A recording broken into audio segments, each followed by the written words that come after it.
오늘 하나님의 말씀은 사사기 8장 22절에서 28절까지의 말씀입니다.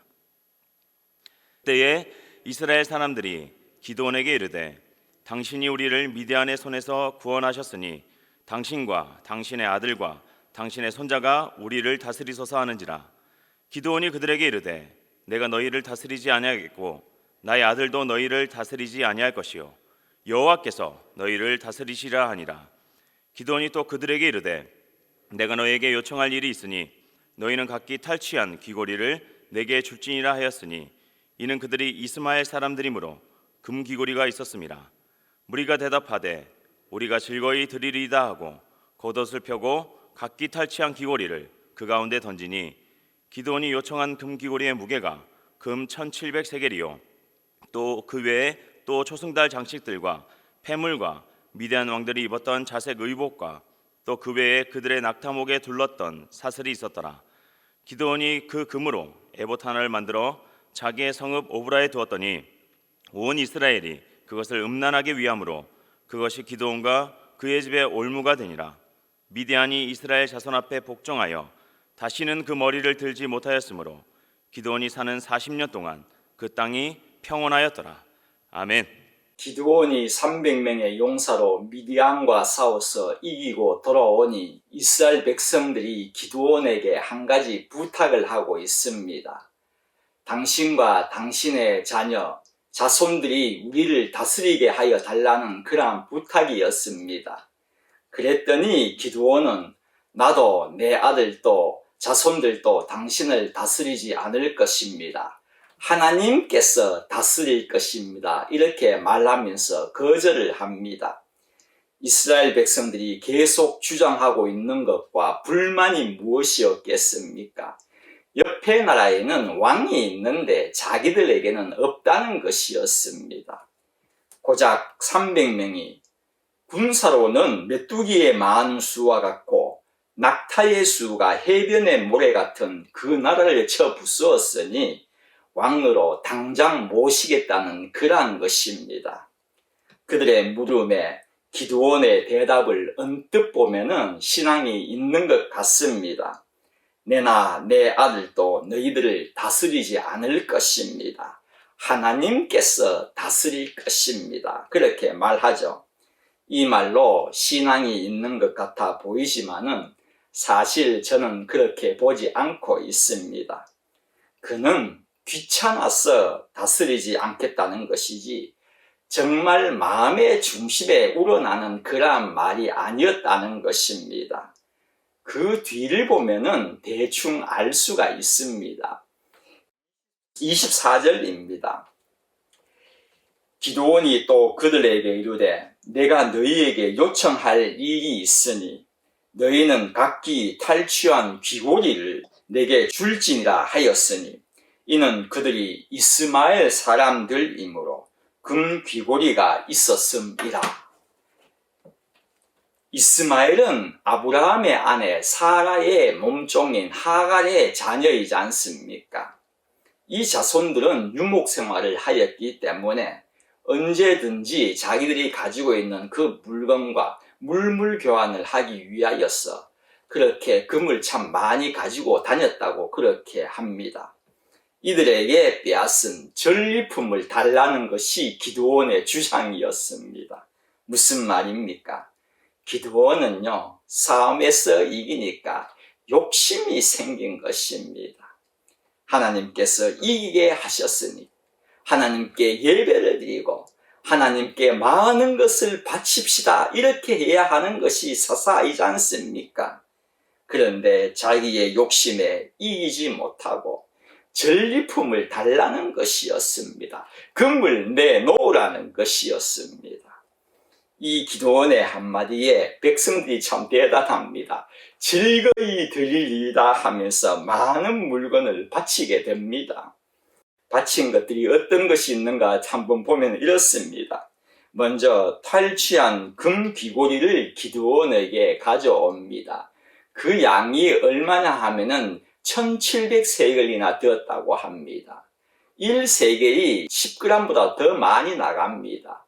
그러니 약 20kg이나 되는 금을 모았던 것 같습니다. 제가 돈으로 환산을 해보았더니 15억 원이나 되더라고요. 또 조승달 장식들도 모읍니다.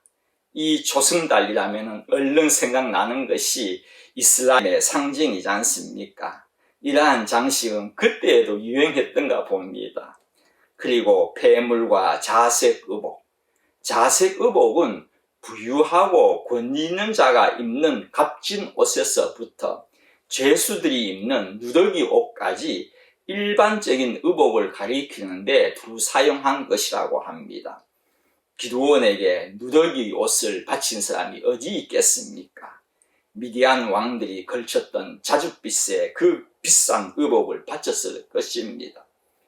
또 낙타목에 걸었던 사슬도 바쳤는데 초승달 모양의 장식을 약대의 목에 걸었답니다. 안전을 빌기 위한 것일 것입니다. 이같이 엄청난 양의 물건을 기드온에게 바친 것이었습니다. 저는 이렇게 구구절절 자세히 여러 모양의 전리품을 생생하게 성경에 기록한 이유가 있다고 생각합니다. 기드온이 이러한 물건을 받아도 되는 것입니까? 전쟁에서 싸워 이긴 것은 자신의 힘이 아니지 않습니까? 남들은 기드온이 잘 싸웠어, 전략이 너무 좋아서 이겼다고 생각할 수도 있겠지만은 누구보다도 기드온 자신은 잘 알고 있습니다.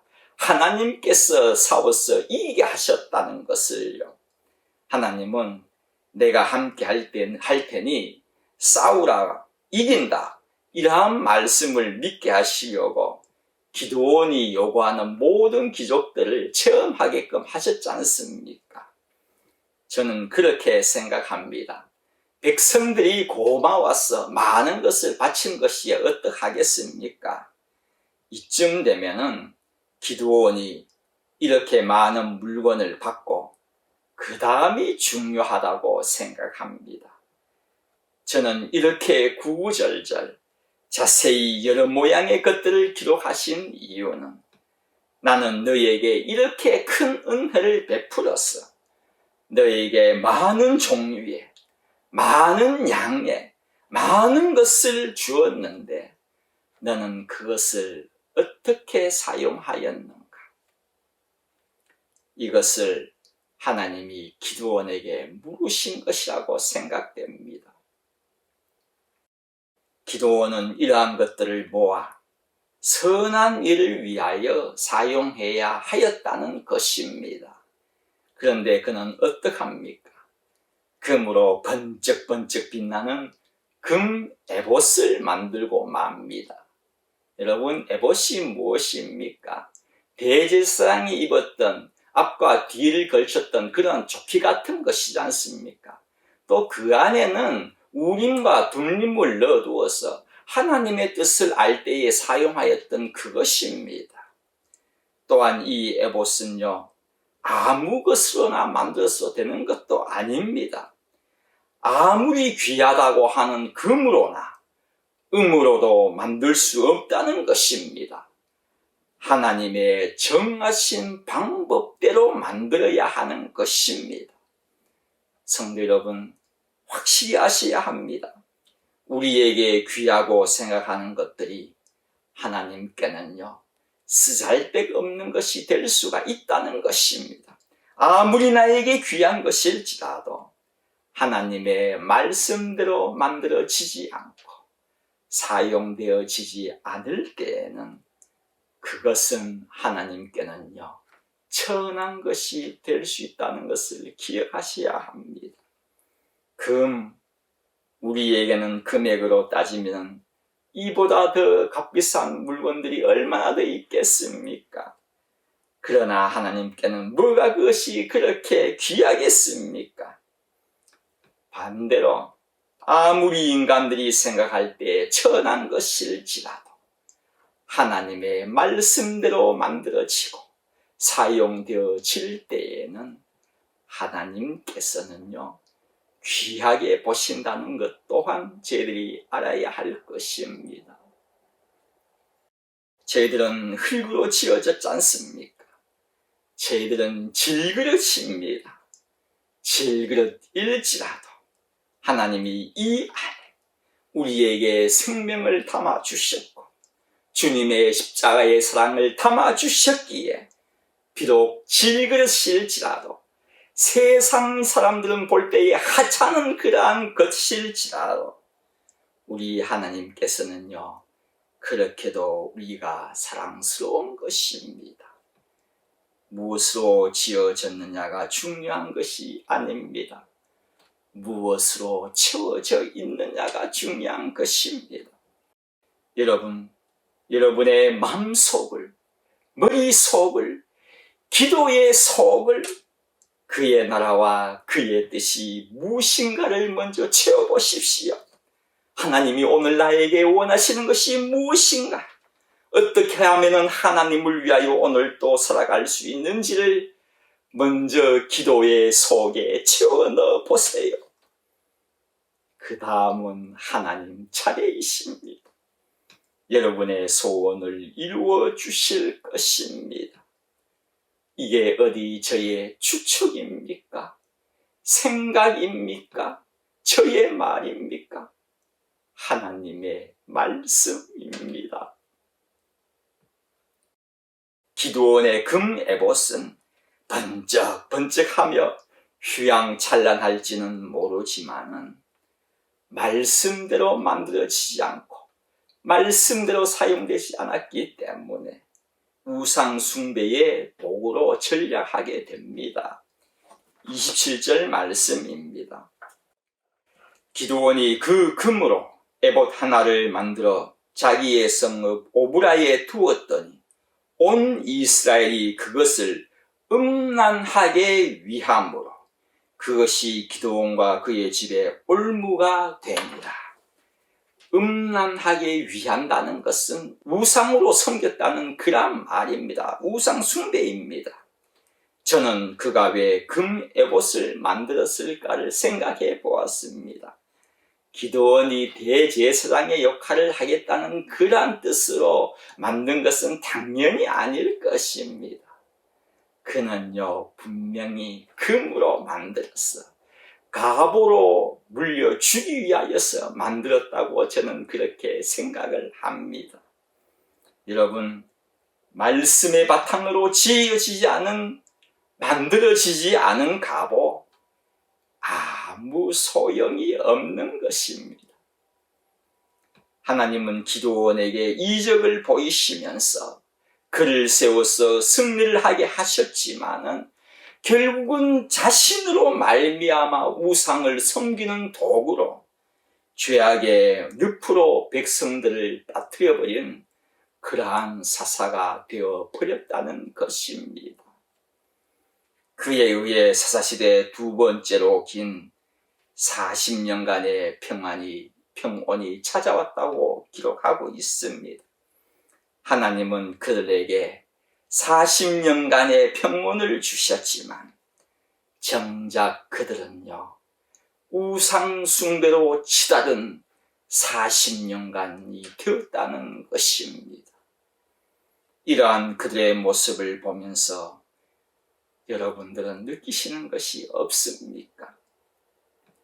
참 한심한 백성이라는 느낌은 들지 않으십니까? 그렇습니다. 우리의 삶도 누군가가 보고 계십니다. 그분이 보실 때에 한심한 인생은 되지 맙시다.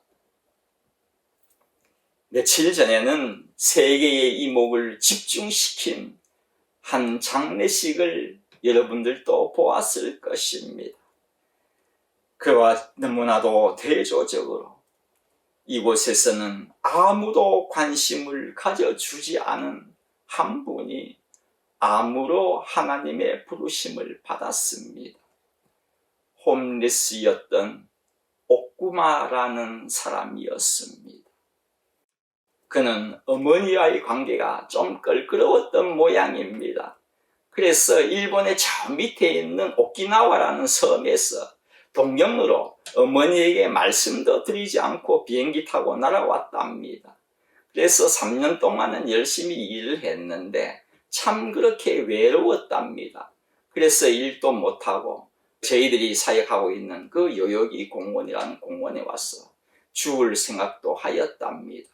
너무나도 외롭게 앉아 있는데 주위에 홈리스가요 먹을 것을 주더랍니다. 그래서 그 음식을 먹고 또한 예배가 있다는 것도 들었답니다. 뭐 예배라기보다도 음식을 나눠주는 곳이 있다는 것을 들었겠죠. 그래서 저희들이 드리는 예배에 참석을 하였습니다. 물론 저희들 토요일도 있고 월요일도 있습니다만 저는 월요일 담당입니다. 토요일 먼저 참석했던가 봅니다. 그래서 7년 동안 예배를 드렸는데 저희들 성경 공부에도 계속 참석을 했었습니다. 그러다가 자기도 이제는 하나님을 정말 한번 믿어보겠다고 그렇게 다짐을 하고 성경도 사고 침례까지 받았습니다. 그런데 나중에 자율신경에 병이 생겼습니다. 자기 몸에는 냄새도 그렇게 나지 않는데 계속 나의 몸에는 냄새 난다는 것.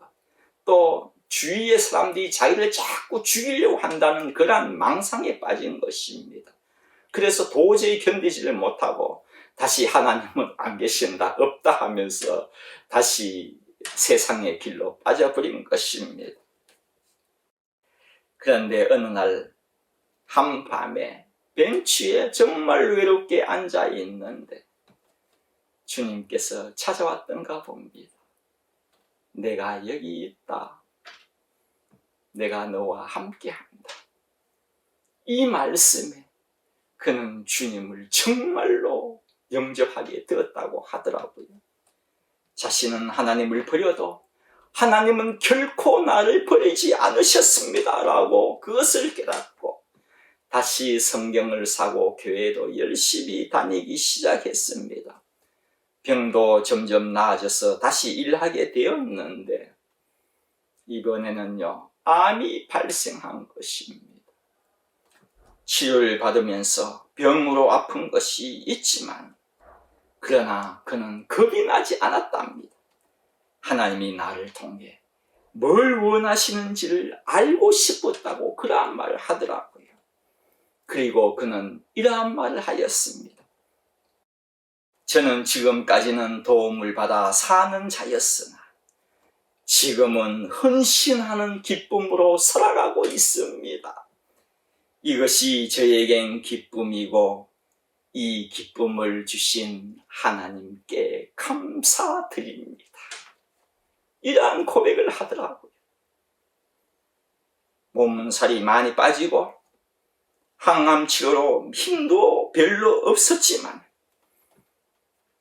제가 아는 홈리스 사에게 꼬박 참석하였어. 정말로 열심히 바로 며칠 전까지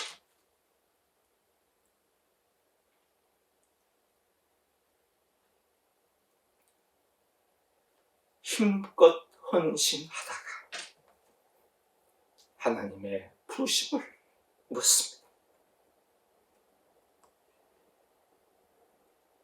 저는 압니다. 그는요 암으로 죽은 것이 아닙니다. 끝까지 헌신하였던 하나님 보시기에 그 헌신한 모습이 얼마나 기쁘셨던지 바로 며칠 전에 하나님께서 불러가신 것이었습니다. 헌신으로 인해서 이스라엘 백성들은 평온한 40년의 긴 세월을 우상을 향하여 치닫고 있었습니다. 성도 여러분, 여러분들은 남은 인생을 무엇을 향하여서 달려가시겠습니까? 주님을 위하여서 힘껏 달려가시길 바랍니다. 헌신으로서 끝까지 질주하시는 여러분들 되시기를 주님의 이름으로 부탁드립니다.